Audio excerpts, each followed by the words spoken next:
Hello বন্ধুরা, কেমন আছো? আশা করি সকলে ভালো আছো। আজকে আমরা যাচ্ছি একটা স্পেশাল জায়গা এবং যাবো কোথায় সেটা বলবো, আগে একটু ধৈর্য রাখুন। তো চলো শুরু করা যাক আজকে এই মজাদার ব্লগটা। তো ফাইনালি গাইস, এই মুহূর্তে আমাদের চলে এসেছি সেই স্পেশাল জায়গা এবং জায়গাটা দেখতে পাচ্ছি আমাদের ধলটিকুড়ি, আমাদের ফেভারিট প্লেস বলে চলে। কারণ আমাদের এখানে প্রত্যেক দিন খাওয়া দাওয়া করে সকাল সন্ধ্যা দুটাই আমরা এখানে এসে বসি, কারণ এটা আমাদের সব থেকে অনেক স্মৃতি জড়িয়েছে এই জায়গাটা। আমাদের জন্য অনেকটা এটা স্পেশাল। দেখতে পাচ্ছি ভিউটা খুবই সুন্দর, কারণ আমাদের গ্রামের সৌন্দর্য যাকে বলা হয়। কিন্তু আপনারা এই গ্রামগঞ্জে একটা সৌন্দর্য এটা অন্য কোথাও পাবে না, শহরেও পাবে না। কারণ এই জায়গাটা খুব সুন্দর দেখতে পাচ্ছ, চারিদিকে মানে একটু মেঘলা মেঘলা আবহাওয়া আছে এবং দেখতে পাচ্ছ রোদে খুব সুন্দর লাগছে ফিলিংসটা এখানে বসে।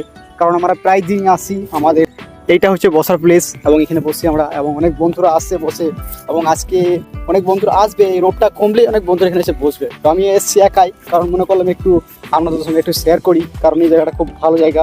তো এই মুহূর্তে অনেক রোদ আছে, যার কারণে আমি থাকতে পারছি না রোদে, প্রচণ্ড রোদ, এবং তার জন্য আমি যাচ্ছি ওইদিকে ছায়া কোথায় দাঁড়াবো সেই জায়গায় গিয়ে একটু বসবো, তারপরে যাবো বাড়ি।